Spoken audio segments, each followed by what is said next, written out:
오늘 이 자리에 제가 있어서 좀 의외로 생각하시는 분들이 많을 것 같습니다.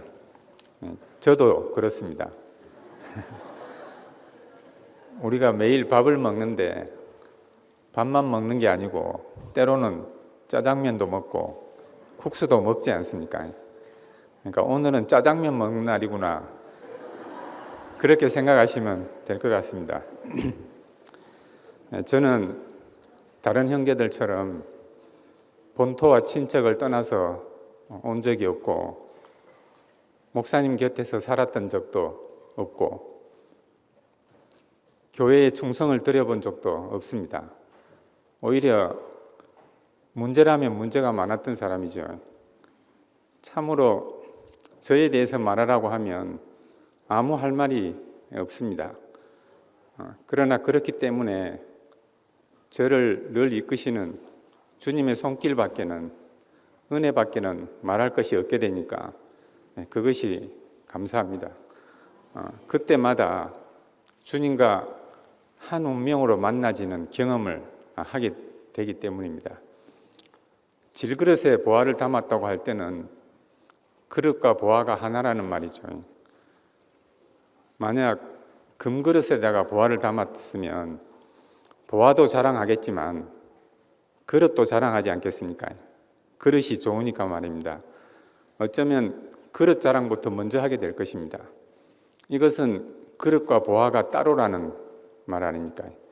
그런데 질그릇에 보화를 담았기 때문에 그릇에 대해서 아무 할 말이 없기 때문에 보화만 말하게 되지요. 보화밖에는 자랑할 것이 없게 됩니다. 그러면 질그릇은 그대로인데 살기는 보화로 살게 되지 않겠습니까? 나타나기는 보화만 나타나게 됩니다. 이것이 바로 교회의 모습일 것입니다. 주님은 내가 이 반석 위에 교회를 세우겠다 이렇게 말씀했는데 반석이라고 번역된 곳은 사실은 돌입니다. 이것은 창세기에서 야곱이 돌을 쌓아놓고 내가 여기에 하나님 집을 짓겠다고 한 것을 연상하고 한 말이죠. 세상에 쓸모없는 것이 돌인데 거기다 기름을 부으니까 하나님 집이 되더라는 것입니다. 하나님이 기름을 붓는 데는 원칙이 있습니다. 기름이 가장 귀하게 될 때다가 붓는 것입니다. 만약 금에다가 기름을 부으면 금이 뭐라고 하겠어요? 내가 금이니까 내게 기름을 붓는구나 하게 되지 않겠습니까? 그러면 기름이 귀하게 될 수가 없지요. 그런데 돌에다가 기름을 부으니까 나는 쓸모없는 돌인데, 나는 자격이 없는데 내게 기름을 붓는구나. 그렇게 되니까 내가 과분한 은혜와 사랑을 받았구나 하게 되지요. 그러면 기름이 얼마나 귀하게 되겠습니까? 교회는 그 가난함으로 인해서 그리스도가 가장 귀하게 되는 곳이고 풍성하게 나타나는 곳입니다. 교회의 풍성함은 그 가난함 때문에 나오게 되는 것입니다. 서론이 좀 길었는데요. 이세종 형제가 교회에 있을 때 그 집 모임에서 우리 아이 안에 얘기를 했었는데 세종 형제가 그 이야기를 듣고 다른 여자들도 다 얘기를 해보라 그래서 하게 된 것이 9명의 여인 이야기를 하게 되었습니다. 오늘은 그 중에서 8번째 여자, 가나안 여자, 여러분들이 잘 아시는 가나안 여자 이야기인데요. 마태복음 순노트 59강 중에 나오는 이야기고 성경 말씀은 마태복음 15장 21절에서 28절까지 말씀입니다. 24절부터 읽겠습니다. 예수께서 대답하여 가르사대 나는 이스라엘 집의 잃어버린 양 외에는 다른 데로 보내심을 받지 하였노라 하신대 여자가 와서 예수께 절하며 가로되 주여 저를 도우소서. 대답하여 가라사대 자녀의 떡을 취하여 개들에게 던짐이 마땅치 아니하니라. 여자가 가로되 주여 올소이다마는 개들도 제 주인의 상에서 떨어지는 부스러기를 먹나이다 하니 이에 예수께서 대답하여 가라사대 여자야 내 믿음이 크도다 내 소원대로 될 것이다 하시고 그때부터 그의 딸이 나으니라. 아멘. 예수님은 예루살렘에서 천국 복음을 전파했지만 거기서 배척을 받고 이방 땅으로 밀려나게 되었습니다. 그때 두로와 시돈이라는 지역을 지나가게 되었는데 뒤에서 한 여자가 따라오면서 큰 소리로 자기 딸이 귀신 들려 죽게 되었으니까 살려달라고 외칩니다. 주님, 저를 불쌍히 여기소서. 그렇게 간청을 하는데 예수님은 못 들은 척 아무 말도 하지 않았죠.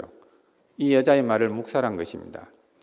보다 못해서 제자들이 선생님, 저 여자가 우리 뒤에서 시끄럽게 하니까 원하는 것을 들어주고 돌려보내야 되지 않습니까?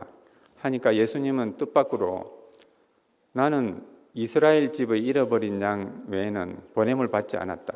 이렇게 말씀했습니다. 이것은 참 특이한 이야기죠. 지금까지 예수님의 행적과도 상반되는 이해하기가 힘든 말입니다.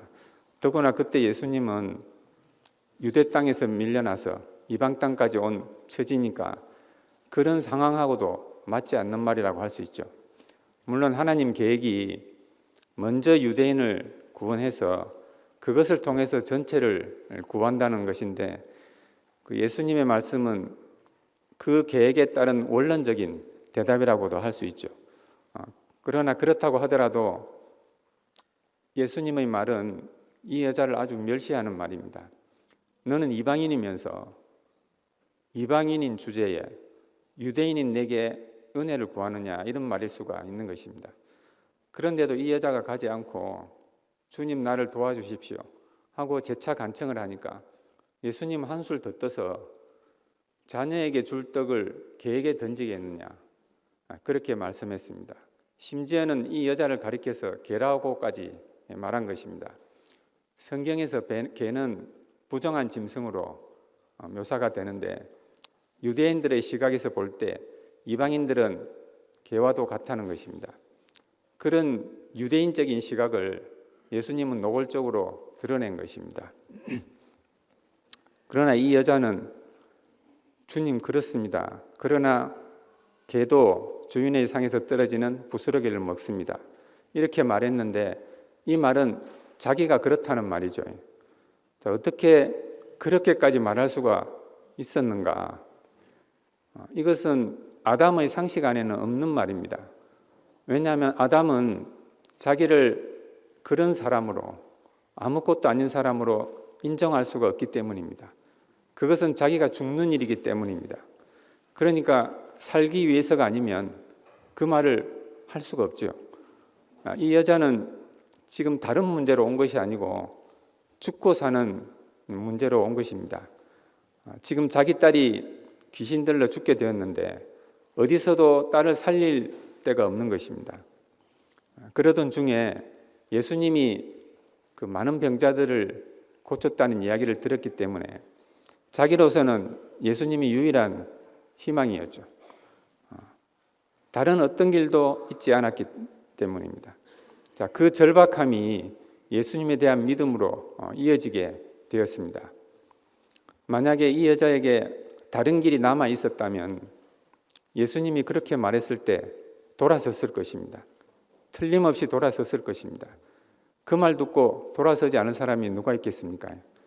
그런데 이 여자는 돌아설 수가 없었죠.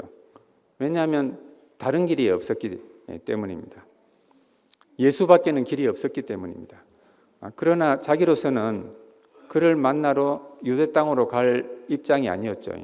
그런데 마침 예수님이 유대 땅에서 밀려나서 부스러기가 되어서 거기까지 왔기 때문에 그를 만날 수가 있었습니다. 그렇기 때문에 어떻게 해서든지 그를 붙잡지 않으면 안 되었던 것입니다. 개도 주인의 상에서 떨어지는 부스러기를 먹습니다 하고서라도 그를 붙잡아야 했던 것입니다. 이 여자가 말한 상에서 떨어지는 부스러기는 바로 예수님 자신을 가리키는 말이었죠. 예수님은 자기를 자녀에게 줄 떡으로 유대인에게 줄 떡으로 말씀했지만 실상은 유대인이 버린 떡이고 부스러기였던 것입니다.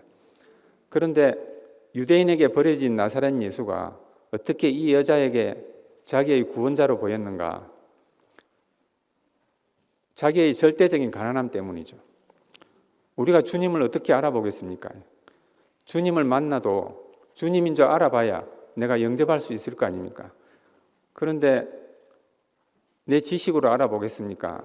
내 느낌으로 알아보겠습니까? 성경에 맞춰봐서 알겠습니까? 유일하게 우리 안에 있는 가난함만이 예수를 알아보는 것입니다. 그 가난함으로만 반응되는 사람이 바로 예수인 것입니다. 이 말은 그가 제일 가난하다는 말이죠. 나보다 가난한 사람이라야 나를 사지 않겠습니까? 나보다 연약한 사람이라야 나를 구원할 수 있지 않습니까? 그러니까 이 가난함은 예수님과 이 여자의 일치되는 성분이었던 것이죠. 개도 주인의 상에서 떨어지는 부스러기를 먹습니다. 이 말은 당신이 나를 뭐라고 말하든지 나는 당신이 절대로 필요합니다 하는 말이었습니다. 가난하다는 것은 상대적인 말 아닙니까? 꼭 그것이 아니면 안 되기 때문에 내가 거기에 대해서 가난해지는 것입니다. 그 가난함으로 인해서 내 믿음이 크구나, 내 원대로 될 것이다 하는 대답을 이끌어내게 되었죠. 이 말은 내가 너의 사랑을 감당할 수가 없구나 그런 말이었습니다. 왜냐하면 사랑은 너가 절대로 필요하다는 말 아닙니까? 그러니까 예수님이 그렇게 매정하게 말했던 것은 은혜를 주기 싫어서가 아니고 예수님은 이 여자의 사랑에 도전한 것입니다. 구원하기 위해서 도전한 것입니다. 그래서 더 가난하게 했고 더 비천하게 한 것입니다. 자, 그렇게 하고 나서 이 여자를 구원했기 때문에 아무도 송사할 수가 없게 되었어요. 그때 예루살렘에서부터 그 예수님을 따라오면서 송사거리를 찾고 있던 일단은 유대인들이 있었는데 그들 때문에 예수님은 어쩌면 의도적으로 그렇게 말했을지도 모릅니다. 그들과 이 여자를 대비시켜서 말씀한 것입니다. 이 여자를 만나기 직전에 그들은 예수님에게 당신의 제자들은 왜 손을 씻지 않고 음식을 먹습니까? 이렇게 비난을 했는데 예수님은 이에 대해서 입으로 들어가는 것이 사람을 더럽게 하는 것이 아니고 입에서 나오는 것이 사람을 더럽게 한다 이렇게 말씀하셨습니다.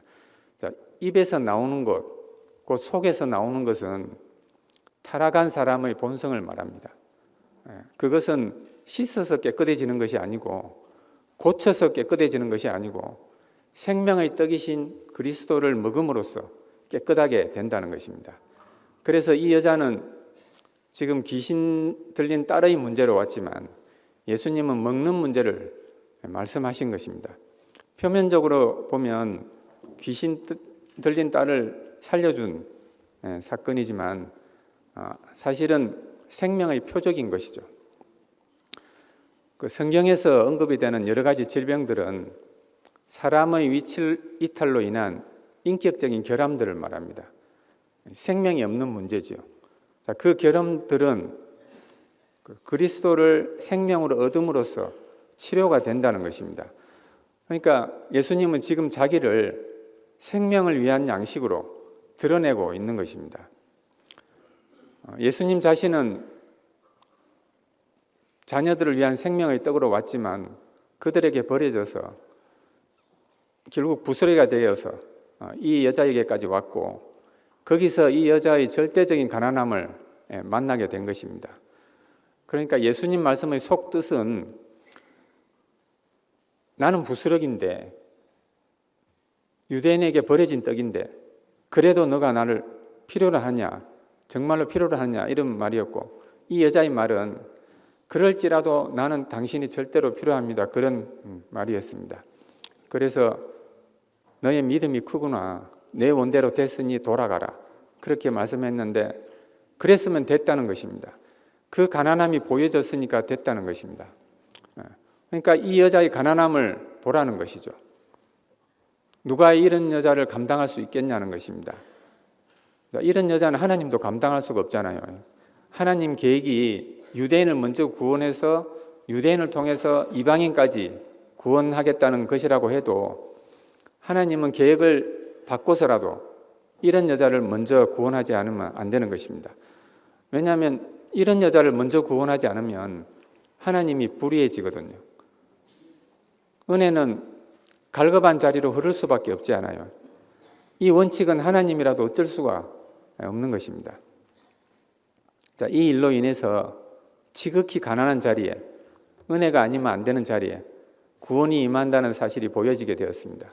그래서 유대인은 이방인의 구원을 보지 않으면 안 되죠. 유대인의 구원은 손을 씻었냐 안 씻었냐 뭐 이런 것이나 율법을 잘 지키느냐 못 지키느냐 이런 주로 행위에 관계된 것이지만, 이방인의 구원은 오직 은혜로 말미암는 것이기 때문입니다. 예수 그리스도의 족보 안에 여러 명의 이방 여자가 나오는 것도 결코 우연이 아니죠. 자, 이 여자들은 이스라엘 안에는 없는 요소들이고 거기서 가장 멸시받는 성분입니다. 예수의 족보 안에 있을 이유가 없는 여자들이죠. 이 여자들 중에 우리가 상식적으로 이해되는 여자는 아무도 없지 않습니까? 우리가 이해될 수준이면 거기서 그리스도가 나왔겠어요. 만약 다말이 상식적인 여자였다면, 라합이 조금이라도 의로운 여자였다면, 우리아의 아내가 정계를 지켰다면 예수의 길은 거기서 끊어졌을 거 아닙니까? 이 여자들은 옳고 그른 것보다 자기가 사는 것이 더 중요했던 여자들입니다. 생명을 얻기 위해서 선악을 뱉어냈던 여자들이죠. 자, 이런 여자들로 인해서 그런 요소들이 들어와서 예수가 오는 길이 만들어지게 된 것입니다. 다시 말하면 은혜가 아니면 안 되는 자리에서 그리스도가 나오게 되었다는 것입니다. 이 여자는 자기를 개라고 하면서까지 은혜를 구했는데 그 절대적인 가난함이 주님을 만족해 했죠. 이 여자와 예수님 사이에 일어난 일은 그 유대인의 개념에는 없는 일입니다. 유대인들은 한 사람 앞에 자기를 던지지 못하죠. 하나님 앞에는 던질 수가 있는데 사람 앞에는 던지지 못합니다. 하나님을 위해서는 모든 일을 다 했지 않습니까? 그런데 아들을 영접하지 못했죠. 아들이 대단했으면 영접을 했을 건데 나사렛 예수니까 부스러기처럼 보여지니까 그를 버렸던 것입니다. 그러나 이 여자는 꼭 예수가 아니면 안 되기 때문에, 예수밖에는 길이 없기 때문에, 그래서 자녀에게 줄 떡을 개에게 던지겠냐 하는 말을 듣고도 돌아서지를 못했고, 개도 주인의 상에서 떨어지는 부스러기를 먹습니다. 할 수 있게 된 것입니다. 예수님은 이 사랑에 도전한 것입니다. 자녀에게 줄 떡을 개에게 던지겠느냐, 그렇게 도전을 했고, 나는 부스러기를 먹는 개와도 같습니다 하는 사랑을 이끌어낸 것입니다. 예수님은 이 사랑이 필요했던 것이죠. 왜냐하면 자기밖에 없어야 되기 때문입니다. 주님 자신이 복음이기 때문입니다. 예수님이 처음 제자들을 찾아갔을 때 제자들은 그래도 고기잡이 하면서 자기들대로는 잘 살고 있는 사람들이었어요. 그런데 예수님은 아무런 대책도 없이 그저 자기를 따라오라고 한 겁니다. 나를 따라오면 어떻게 해주겠다든지 어떻게 될 거라든지 아무런 보장도 없이 무작정 자기를 따라오라고 한 것입니다. 왜냐하면 자기밖에 없어야 되거든요. 주님 자신이 길이고 목적지이기 때문입니다. 그러니까 목적지를 따로 생각하면 그 길을 갈 수가 없지 않겠습니까? 하나님은 아브라함에게 내가 너에게 지시할 곳으로 가라 그렇게 말씀했는데 어디로 갈 것인지는 말씀을 안 했죠. 목적지와 방법을 말해주지 않고 그저 내가 지시할 곳으로 가라 그렇게만 말한 것입니다. 하나님은 결국 아브라함을 자신 안으로 이끄신 것이죠. 그것이 하나님을 따르는 길입니다. 사람들은 하나님이 길을 가르쳐 주시는 분으로 잘못 알고 있어요. 그런데 아브라함은 갈 바를 모르고 갔지 않습니까? 지도가 없는 길을 간 것입니다. 지도가 없으면 안내자를 따라갈 수밖에 없잖아요. 차를 타고 어디를 갈 때 그냥 앞차만 따라오라고 해도 꼭 어디로 어떻게 가는지 가르쳐 달라는 사람이 있거든요. 우리 이준재 형제가 그런데 자기가 인간 내비래요. 그래서 내비보다 자기가 낫다는 것입니다. 그러니까 그 말은 자기가 따로 찾아가겠다 이런 말 아닙니까? 지도를 달라 이런 말이죠. 그러나 지도가 없으면 어쨌든 앞차를 따라가는 수밖에 없잖아요. 앞차밖에는 길이 없지 않습니까? 예수님을 따르는 길도 그렇다는 것입니다. 예수님은 제자들을 자신 안으로 이끌었지요. 그러니까 제자들은 예수밖에는 길이 없었던 것인데, 그 운명밖에는 없었던 것인데 다른 길이 또 있는 줄 알았기 때문에 예수님이 십자가로 끌려갈 때 돌아섰던 것입니다. 그러나 이 여자는 돌아설 수가 없었죠. 이 여자에게는 예수밖에는 길이 없었기 때문입니다. 그래서 계도 주인의 상에서 떨어지는 부스러기를 먹습니다. 할 수가 있었던 것입니다. 자, 그로 인해서 은혜 받을 수 없는 사람이 은혜 받게 되었죠. 자격 없는 사람이 구원을 받게 된 것입니다. 이것이 이방인의 구원이죠. 죄 많은 곳에 은혜가 넘친다 이런 말이 있습니다. 이 말은 죄를 지어도 괜찮다는 말이 아니고, 여기서 죄 많은 곳은 은혜가 아니면 안 되는 자리를 말합니다. 또 내가 의인을 부르러 온 곳이 아니고 죄인을 부르러 왔다고 했는데, 이때도 죄인 역시도 은혜가 아니면 안 되는 사람을 말합니다. 다시 말하면 무엇이든지 은혜로 받을 수밖에 없는 사람을 말하죠. 자, 이 사람에게는 부스러기도 은혜가 되는 것입니다. 그러나 유대인들은 자기들의 많은 행위로 인해서 스스로 어렵다고 생각했기 때문에 은혜를 거절한 것입니다. 은혜가 필요하지 않는 사람에게는 자존심 상하는 것이 되거든요. 은혜가 아니면 안 되는 자리는 세상이 가장 싫어하는 자리 아닙니까? 내가 가장 원치 않는 자리 아닙니까? 그렇기 때문에 우리 역시도 이 여자와 같지 않으면 하나님 은혜가 우리에게 도달할 수가 없게 됩니다. 하나님이 은혜를 안 주는 게 아니고 하나님이 은혜를 베풀어도 내가 모른다는 것입니다. 왜냐하면 부스러기처럼 보여지기 때문입니다. 이 여자처럼 가난하지 않으면 은혜를 온전하게 은혜로 받을 수가 없게 된다는 것입니다. 우리가 배가 부를 때는 음식이 들어오질 않잖아요. 속에서부터 거부를 하기 때문입니다. 그런데 배가 고프면 아무 음식이나 다 잘 들어오죠. 예루살렘에 있는 사람들은 유대교의 전통이나 율법 이런 것들로 배가 불러 있었기 때문에 무교병이신 예수를 먹지 못하고 뱉어낸 것입니다. 예수님은 유대인에게 줄 떡으로 왔는데 그들이 거절했기 때문에 그 떡이 이방인의 몫으로 넘어가게 되었죠. 유대인들은 종교적인 실행이나 의식 이런 것은 인스턴트 식품이라고 할 수가 있는데요. 그런데 입맛이 길들여졌기 때문에 원래의 입맛을 잃어버린 것입니다. 그런데 무교병이신 예수가 오니까 맛이 없어서 먹지를 못하고 손에 쥐고 만지작거리다가 결국 부스러기를 만들어 버린 것입니다. 그 부스러기를 본 것은 상 밑에 있던 갈급한 개들이었죠. 자녀들은 배불러 있었고 개들은 배고파 있었던 것입니다. 이 가나안 여자의 원초적인 입맛은 그 부스러기를 보고 참을 수가 없었던 것입니다. 예수님은 이 입맛을 원했던 것이죠.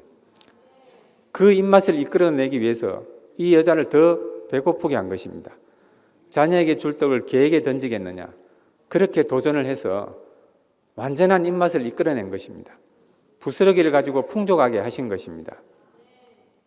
만약에 예수님이 고급 음식이었으면 그렇게 말하지 않아도 됐을 것입니다. 그냥 줘도 되지 않았겠어요.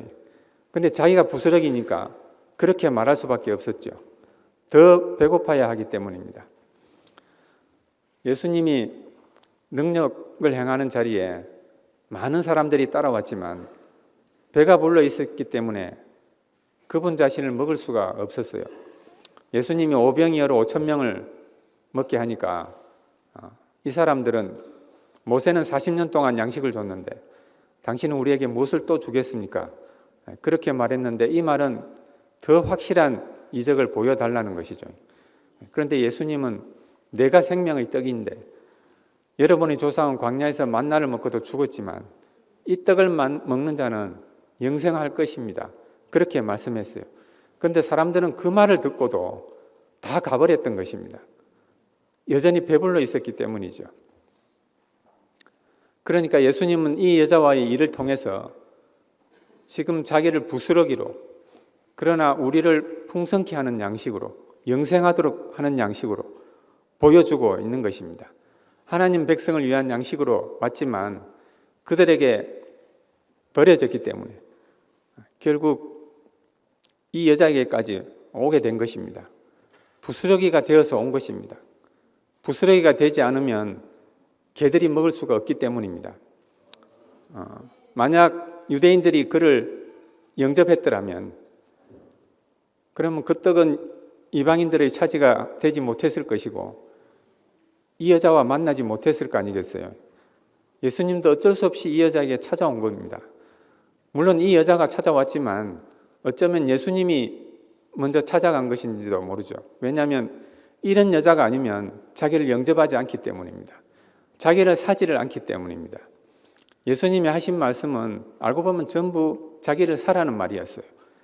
예수님은 세상에 와서 자기를 바겐세이란 겁니다. 바겐세이. 망할 것을 가지고 영원한 생명을 사라고 했으니까 그것보다 바겐세일이 어디 있습니까?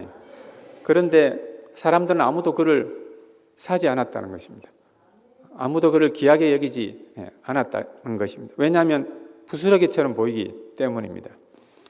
그래서 이런 여자가 아니면 예수를 사지 않았다는 것입니다. 우리가 처음 주님 앞에 올 때 어떻게 오느냐면 이 여자처럼 온다는 것입니다. 그렇지 않으면 부스러기이신 예수를 먹을 수가 없기 때문이죠. 부스러기를 먹기 위해서 상 밑에서 간절하게 기다리고 있는 개들처럼 그렇게 주님이 사모되지 않으면 주님을 먹을 수가 없다는 것입니다. 저희 집에도 이전에 푸드를 한 마리 키웠는데요. 그 개가 내가 밥만 먹으면 상 밑에 와가지고 부스러기라도 얻어먹으려고 간절하게 쳐다보는 거예요. 애완견한테는 사람 먹는 거 주면 절대로 안 된다네요. 그래도 너무나 간절하게 쳐다보니까 주지 않을 수가 도저히 없어가지고 우리 자매 안 볼 때 몰래 몇 조각 집어주거든요. 그럴 때마다 속으로 내 믿음이 크구나. 믿음이 그런 겁니다. 그렇게 하게 되죠. 자, 교회는 바로 이런 모습이라는 것입니다. 이런 갈급함이 없으면 교회 안으로 깊이 들어올 수가 없어요. 왜냐하면 교회 생활 역시도 부스러기인 그리스도를 양식으로 먹는 생활이기 때문이죠. 우리가 말씀 들을 때도 그런 갈급함이 없으면 말씀이 깊이 안 들려옵니다. 형제들의 간증을 들어도 저 형제는 왜 저렇게 간증을 하지? 간증을 왜 저렇게 하지? 이렇게 하게 되는 거예요. 그런데 우리가 갈급해지면 말씀이 꿀송이처럼 달게 들리고 형제들의 간증도 전부 귀한 양식이 됩니다. 형제들이 간증하는 게 괜히 하는 게 아니잖아요. 그래도 자기에게 들려진 말씀이 있고 자기 안에 변화된 어떤 사실이 있어가지고 작든지 크든지 그걸 말하려는 것입니다. 뭐 이렇게도 말하고 저렇게도 말하고 하는 것 같지만 다 그 사실을 말하려고 하는 것이죠. 그러니까 우리가 갈급할 때는 그런 사실이 잘 보여지는 거예요. 저 형제는 저래서 저 말하는구나. 그렇게 보여지는 것입니다. 부스러기도 귀해지는 거죠. 자, 교회 안에는 이런 사람들이 많아야 하지 않아요. 이런 사람들로 인해서 교회가 건축이 됩니다. 그 교회를 에클레시아라고 하는데 소집하다, 불러 모으다 이런 뜻이라고 합니다. 그런데 아무나 불러 모으는 것이 아니고 이런 사람들을 불러 모으는 것입니다. 왜냐하면 이런 사람들이 아니면 불러도 오지를 않거든요. 지금 부스러기 가지고 상 차려놨는데 누가 오겠습니까? 오라고 해도.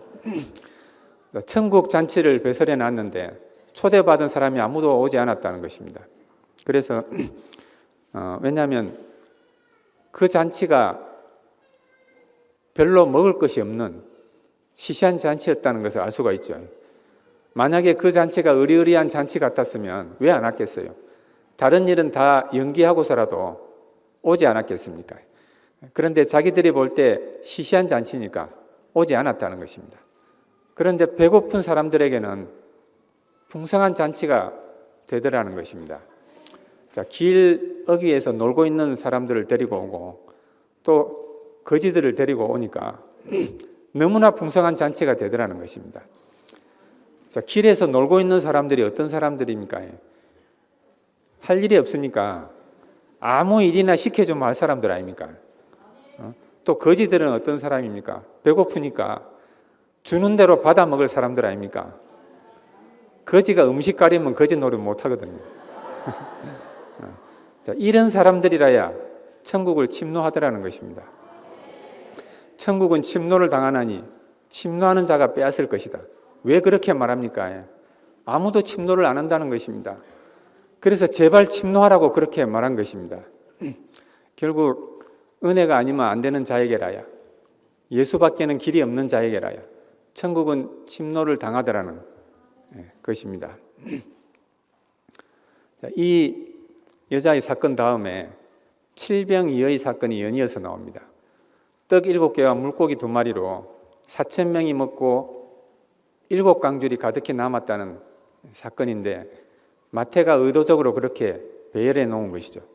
우리가 처음에는 이 여자처럼 들어오지만 그 다음에는 7광줄이 가득히 남는 사건 안으로 들어오게 될 거라는 것입니다. 자, 그리스도를 양식으로 먹으니까 그렇게 풍성해지더라는 것입니다.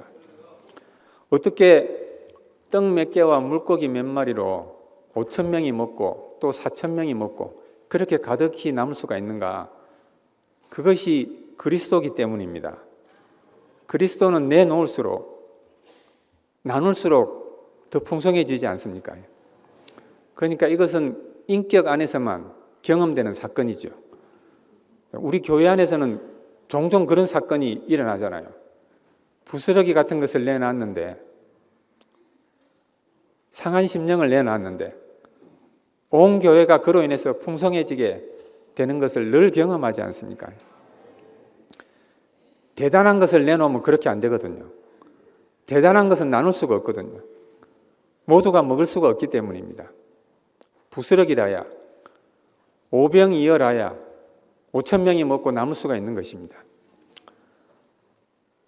인격의 영광은 위대한 것이 아니고 진실한 것입니다. 왜냐하면 사람이 사람의 자리에 있는 것이기 때문이죠. 자, 이것이 세상이 볼 때는 부스러기 같은 것인데 어떤 사람에게는 가장 귀한 양식이 되고 풍성하게 하는 양식이 된다는 것입니다. 목사님은 나는 왜 예수를 믿는가? 예수가 진실하기 때문이다. 나는 왜 예수를 따르는가? 사람답게 살기 위해서다. 그렇게 말씀했는데 예수가 왜 진실한가? 사람이 사람의 자리에 있기 때문입니다. 그보다 진실이 있습니까? 그러니까 우리가 예수를 따르면 우리도 그와 같이 진실하게 사람답게 살게 되지 않습니까? 예수를 믿는다는 것은 단지 그를 신앙한다는 말이 아니고 내가 그와 같이 될 것을 믿는다는 말이죠. 그래서 기독교는 특이하게도 예수를 믿으라고 하는 것입니다. 그러니까 예수님은 내가 사람답게 사는 데 필요한 분이지 내 육신의 필요를 채워주는 데는 예수님은 아무 능력이 없는 것이죠. 목사님은 이전에 하나님이 자기를 부른 것이 목사가 되게 하려고 부른 줄 알았다고 합니다. 그래서 열심히 목회를 했는데 자기에게는 공고함밖에 없었다는 것입니다. 그런데 한 인격의 영광을 만나고 나서는 하나님이 자기를 부르신 것이 목사가 되어서 목회를 하라고 부른 것이 아니고 사람 되게 하시려고 불렀구나. 그렇게 알았다는 것입니다. 사람이 얼마나 존귀한 이치인가를 알게 되었기 때문이죠. 그러니까 사람의 참 영광은 어디에 있는가? 사람이 어떻게 영광스러워지는가? 사람이 사람 되는 데 있는 것입니다. 하나님은 사람을 만드시고 영광을 받으셨습니다. 그 사람이 아직 아무 일도 안 했는데 아직 아무 말도 안 했는데 하나님은 그 사람으로 인해서 안식하셨고 영광을 받으신 것입니다. 왜냐하면 그 사람 자체가 하나님의 완전한 형상이기 때문이죠. 결국 하나님 영광은 바로 사람의 영광입니다. 따로 다르지가 않다는 것입니다. 그로 인해서 우리가 사람 안에서 하나님을 만나게 되죠. 그것이 진짜 복음이고 참 이적인 것입니다. 우리가 이 사람의 영광을 보게 되면, 인격의 영광을 만나게 되면 세상의 어떤 위대한 것도 영광으로 보여지지 않습니다. 오직 그 인격만을 사모하고 소망하게 되지요. 그때 우리는 세상을 넉넉하게 이기게 되는 것입니다. 예수께서 좀 바꿔서 말하면 십자가에 달린 예수가, 십자가에서 떼어낼 수 없는 예수가 하나님 아들인 것을 믿지 못하면 세상을 이길 자가 누구냐 하는 말이 그 말이죠.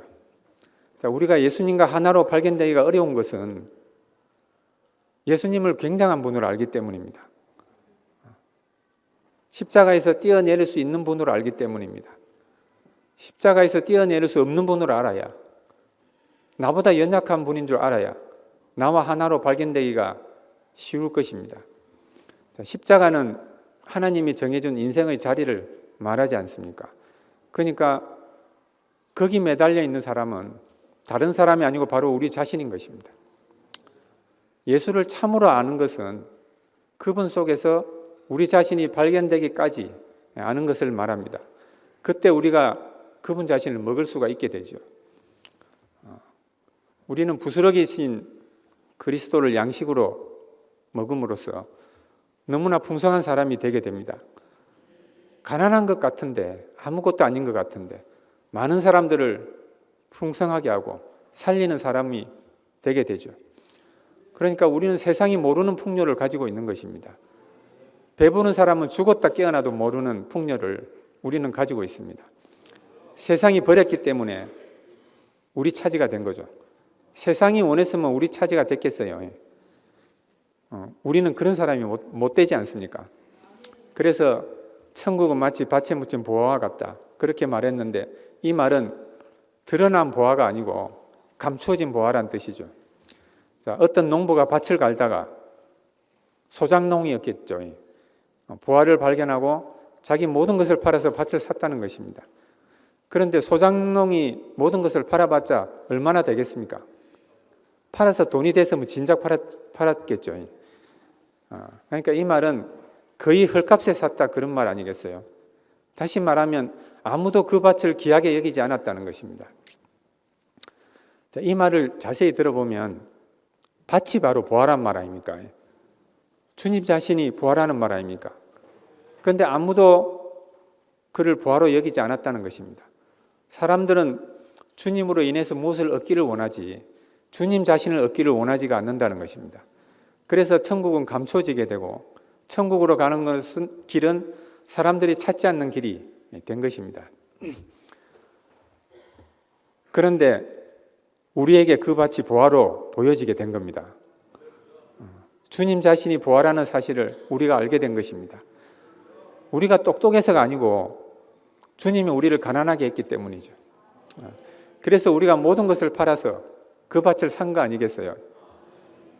모든 것 팔아봤자 별거 아니지만 그래도 자기대로는 귀한 거 아니겠습니까? 목사님이 언젠가 말씀하기를 형제들이 모든 것을 다 팔아서 왔다고 하는데 별거 아닌 거 팔고 왔으면서 대단한 거 판 것처럼 얘기한다고. 어디서 한 자리 하고 왔으면 어쩔 뻔했냐고. 자기가 굉장히 부담스러울 뻔했다고 이제 그렇게 말씀했는데, 그러니까 형제들은 그렇게 말하지만 사실은 너가 거저 받은 거다, 그런 말이죠. 100% 은혜로 받은 거다, 그런 말이었습니다. 천국은 이런 원리죠. 보상이 아니고 은혜라는 것입니다. 그러니까 내가 모든 것을 팔았는데 이러면 천국이 안 되는 것입니다. 내가 주님을 위해서 충성을 했는데 그러면 천국이 안 되는 것입니다. 무엇이라도 조금이라도 내가 한 게 있으면 천국이 안 됩니다. 자, 주님의 일은 내가 주님을 위해서 일하는 것이 아니고 나를 통해서 주님이 일하시는 것이기 때문입니다. 그러니까 그렇게 말하는 것은 주님이 얼마나 귀한지 모르기 때문이죠. 썩어 없어질 것을 가지고 영원한 것을 샀다는 것을 아직 모르기 때문에, 그것을 알아야 내가 가진 것이 얼마나 하찮은 것이었는가를 알게 되고 내가 한 일이 얼마나 쓸모없는 일이었는가를 알게 되는 것입니다. 그러면 주님 자신 외에 다른 천국을 기대하지 않게 됩니다.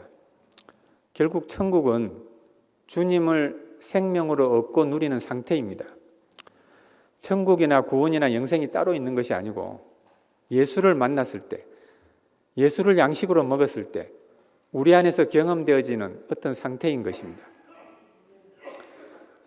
이 세상 모든 보화 내 것 아니요 내 모든 보화는 주님 자신일세 주에서 오직 내 참 소원 대신에 하는 찬송처럼 나아가서는 우리가 주님을 따르면서 소망했던 모든 것들이 그 모든 것의 실제가 바로 주님 자신이었다는 것을 알게 되는 것입니다. 예수님이 가신 길을 자세히 들여다보면 예루살렘에서 갈릴리로, 갈릴리에서 빈들로, 빈들에서 또 이방 땅으로 점점 밀려나는 길이었습니다. 그런데 그가 그렇게 밀려나는 길이 우리와의 연합을 이끌어내었죠. 그가 세상에서 버려질수록 우리에게 더 가까이 왔고 우리와 한 운명으로 발견되기가 쉬워졌다는 것입니다. 예수님이 예루살렘에 있을 때는 소고기국 정도 됐겠죠. 갈릴리에 왔을 때는 된장국 정도 되었습니다. 빈들에 왔을 때는 보리떡이 안 됐습니까? 그래서 점점 더 밀려나서 이 여자에게 왔을 때는 상에서 떨어지는 부스러기가 된 것입니다. 개나 먹을 수 있는 음식이 된 것입니다. 다시 말하면 누구나 먹을 수 있는 음식이 되었다는 것입니다.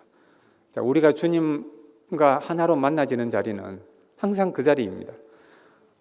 이상하게 우리 역시도 밀려나고 밀려난 자리에서 내 뜻과 다른 자리에서 주님을 깊이 만나게 되는 경험을 하게 되는 것입니다. 그러니까 그 자리는 주님과 우리의 동일한 자리죠. 저는 이전에 오랫동안 교회를 떠났던 적이 있습니다. 목사님을 만난 것은 20대 초반이었는데 교회로 들어오게 된 것은 그보다 훨씬 뒤에 내가 세상에서 밀려나서 거기에서 설 자리가 없게 되었을 때, 그때였습니다. 그때 비로소 말씀이 들려왔고 그로 인해서 정말 충만한 교회 생활을 하게 되었어요. 그 후로 10여 년 동안 바람난 처녀처럼 거의 한 주도 거르지 않고 대구에 왔어요. 믿음이 뭔지도 몰랐지만 믿음으로 치면 그만한 믿음도 드물 것입니다. 그때 입만 열면 했던 간증이 나는 그리스도밖에는 복이 없습니다 하는 말이었고, 나는 교회가 없으면 살 수가 없습니다 하는 말이었죠. 그리고 그 말은 저의 진심이었어요. 정말 그랬어요. 주님이 나의 모든 것이었고 교회가 나의 모든 것이었어요. 그런데 내 자신은 아직 그 사람이 아니었죠. 그랬기 때문에 교회에서 깊은 과정을 거치게 되었는데 그 과정을 세세히 다 말할 수는 없지만 어느 날 교회에서도 저 구석자리에 밀려나 있는 나를 발견하게 되었어요. 누가 밀어내어서 그래 된 게 아니고 내가 스스로 그렇게 된 거죠. 또 어쩌면 주님이 나를 다루시는 손길이었을 것입니다. 나를 더 배고프게 하기 위해서였을 것입니다. 그러나 나로서는 내가 세상에서 밀려나서 교회로 오게 되었는데 교회 안에서도 또 밀려나는 나를 보니까, 교회 안에서도 설 자리가 없는 나를 보니까 내가 너무 비참해졌어요. 내가 이러려고 교회에 왔나, 그렇게 생각이 되니까 내 자신이 너무 한심해지고, 그래도 마지막 자존심이라도 지키려면, 나를 나라고 하려면 내가 교회를 떠나야 되겠더라고요. 그래서 떠났죠. 한 5년여 동안 교회를 떠나게 됐는데 그렇게 밀려나고 밀려난 길이 바로 주님이 가신 길이라는 것을 그때는 몰랐습니다. 알고 보면 그 길이 참 복된 길인데 주님밖에는 복이 없는 길이었는데 그것을 몰랐기 때문에 주님을 부인하고 돌아섰죠. 또 어쩌면 그 사실이 보여졌기 때문에 돌아섰는지도 모릅니다. 왜냐하면 그리스도밖에 복이 없다는 것은 오죽이나 못났으면 그리스도밖에는 복이 없겠어요. 그 자리가 싫어서 돌아섰을 것입니다. 그랬는데 그렇게 주님을 떠난 줄 알았는데 결국 주님을 떠날 수 없었던 이유는 주님이 나를 놓지 않았기 때문이에요. 아가서에 보면 손은 황옥을 물린 황금 노리개 같고 하는 표현이 있는데 주님의 손을 한 번 붙잡으면 절대로 놓지 않는 손이라는 것입니다. 베드로는 주님을 부인하고 돌아서서 다시 바닷가로 가서 고기잡이 하러 갔는데 주님이 거기까지 따라왔죠. 따라오고 또 따라와서 주님이 하신 말은 나의 사랑 나의 어여쁜 자야 일어나 나와 함께 가자.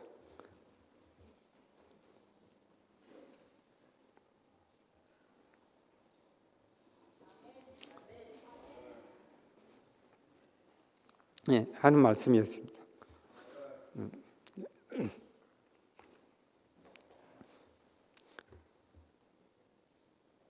한 번 주님 손에 붙잡혔기 때문에 주님을 절대 떠날 수가 없는 것이죠.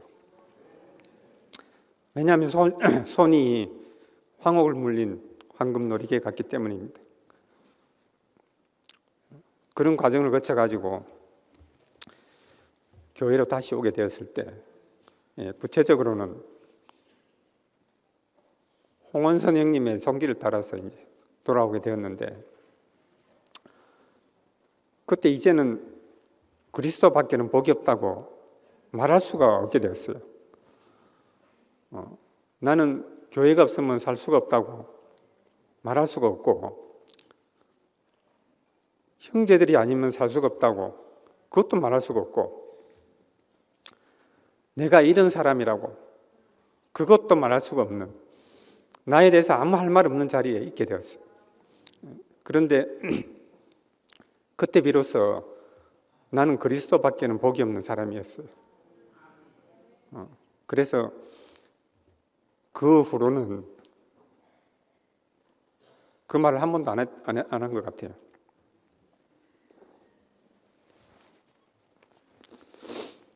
왜냐하면 그 말 안 해도 이미 그 사람이 되어 있더라고요.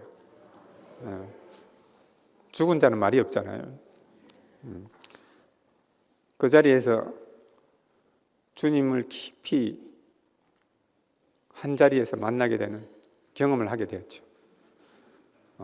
그렇게 밀려나고 밀려나는 길이 바로 주님이 가신 길이었구나. 주님이 참으로 복된 길로 나를 이끄셨구나. 주님 자신을 보화로 주시려고 나를 그렇게 가난하게 하셨구나. 그렇게 알게 되니까 주님이 나를 이끄시고 다루신 손길 말고는 다른 것을 말할 수가 없게 되었어요. 왜냐하면 내가 한 게 없으니까요. 내가 부자가 되는 것은 내가 노력해서 어떻게 될 수가 있겠지만 내가 가난하게 되는 것은 내가 노력해서 할 수 있는 일이 아니지 않습니까? 주님이 뺏어가야 되죠. 주님이 내게서 모든 걸 뺏어가고 내 자랑도 내 공로도 내가 이런 사람이라는 것도 내가 내어놓을 수 있는 모든 것을 빼앗아가고 주님 자신만 남게 하신 것입니다. 그래서 주님 자신만 말하게 한 것입니다. 지금도 사람들은 그 주님이 능력을 행하던 자리에 많은 사람들이 따라다니던 그 자리에 있기 때문에 여전히 예수님을 먹지 못하고 있죠. 그런데 이 여자는 예수님이 부스러기가 된 자리에 바로 그 자리에 있었기 때문에 아무것도 아닌 자리에 있었기 때문에 그를 먹을 수가 있었습니다. 개도 주인의 상에서 떨어지는 부스러기를 먹습니다. 그렇게 말할 수가 있었죠. 내가 아무것도 아닐수록 그 말 하기가 쉽지 않겠습니까? 한 여자가 풍성해짐으로 많은 사람들을 풍성하게 했습니다. 이 여자의 이야기는 지금도 우리를 풍성하게 하지 않습니까? 이 여자는 자기가 한 일이 아무것도 없습니다. 은혜가 아니면 안 되는 자리에 있었을 뿐인데 그로 인해서 주님을 참 만족하게 했고 은혜를 이끌어 내었던 것입니다. 교회는 이런 사람들이 없으면 풍성하게 안 되죠. 이런 사람들이 많아야 교회가 풍성해집니다. 이런 형제들을 찬양하지 않을 수 없습니다. 여기에도 보니까 이 가나안 여자 같은 그런 자매들이 많이 보여가지고 이 말 하기가 참 쉽습니다. 이것은 세상과 원리가 반대 아닙니까? 세상은 이런 사람들이 많으면 비참해지거든요. 그러니까 풍성해지고는 싶은데 이 여자처럼 되기는 싫은 것입니다. 그러면 원리가 반대인데 어떻게 풍성해지겠어요? 배가 부른데 어떻게 맛있게 먹겠어요? 그런데 주님 앞에서 내가 아무것도 아닌 자로 발견이 되면, 주님에 대해서 내가 가난해지면 부스러기를 가지고도 풍족하게 되는 것입니다. 그것이 우리 모두의 경험 아닙니까? 저도 오늘 좋은 걸 갖고 오고 싶었는데, 고급 음식을 가지고 오고 싶었는데 결국은 부스러기를 내놓게 되었습니다. 그래서 여러분들의 가난함에 기댈 수밖에 없게 되고, 왜 예수님이 이 여자가 필요했는지 알게 되고, 늘 그렇듯이 은혜를 구할 수밖에 없게 되는 것 같습니다. 예루살렘에서 밀려난 초라한 한 젊은 선지자가 이 여자에게는 자기의 유일한 구원자로 보이게 되었습니다. 이것이 비밀이죠. 주님은 자기가 가난하기 때문에 우리를 또 가난하게 하셔가지고 자기가 있는 자리까지 이끄시는 것입니다. 그래서 늘 말씀하시기를 자녀에게 줄 떡을 개에게 던지겠냐, 그렇게 도전하시는 것입니다. 그때 개도 주인의 상에서 떨어지는 부스러기를 먹습니다 하는 것이 우리의 영원한 대답이 되기를 원합니다. 기도하겠습니다. 주님의 은혜를 감사드립니다. 세상과 종교에서 밀려나서 부스러기가 되어서 우리에게까지 오셨고, 우리에게 더 쉬운 양식으로, 더 귀한 양식으로, 풍성하게 하는 양식으로 우리가 주님을 먹을 수 있게 하신 것을 감사합니다. 당신이 가난하신 것처럼 우리를 또 가난하게 하셔서 우리를 당신이 있는 자리까지 이끄시고 우리를 풍성한 사람이 되게 하신 것을 감사합니다. 우리가 주님으로 인한 이 자리에, 은혜가 아니면 안 되는 자리에, 인생의 자리에 늘 못 박혀 있기를 원하고, 이 여자처럼 많은 사람을 풍성케 하는 사람으로, 교회를 풍성하게 하는 사람으로 살게 되기를 원합니다. 예수님 이름으로 기도합니다. 아멘.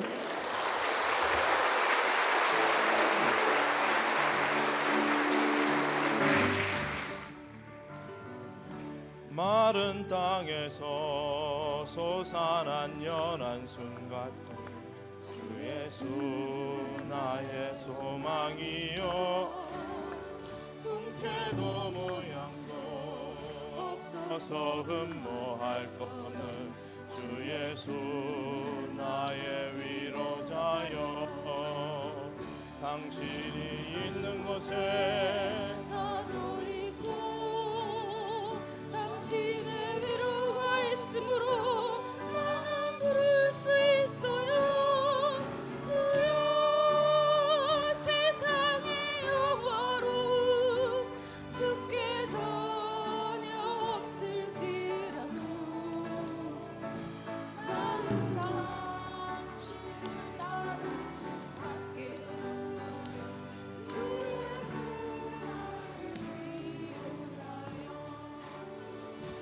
그는 무시를 받아서 버린 주 예수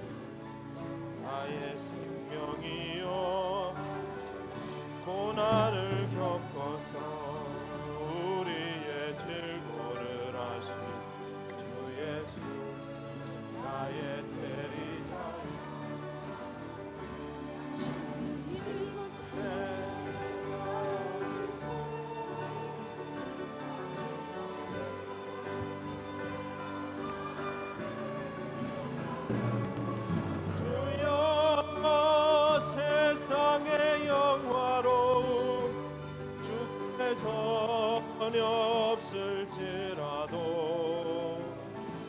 나는 당신을 따를 수밖에 없어. 주 예수 나의 위로자여 이는 아기로 오셔서 정사를 내신 주 예수 나의 권세지요 오해를 받아서 세상에 버림받으신 주 예수 나의 반석 당신이 있는 곳에 나도 있고 당신의 위로가 있으므로 나는 부를 수 있어요. 주여 세상의 영화로움 주께 전혀 없을지라도 나는 당신을 따를 수밖에 없어요. 주 예수 나의 위로자여 그는 기묘자 모사라 전능하시니 주 예수 나의 지혜자여 정사와 평강에 더함이 무궁하리니 주 예수 나의 소망이요 당신이 있는 곳에 나도 있고 당신의 위로가 있으므로 나는 부를 수 있어요. 주여 세상의 영화로움 주께 전혀 없을지라도 나는 당신을 따를 수밖에 없어요. 주 예수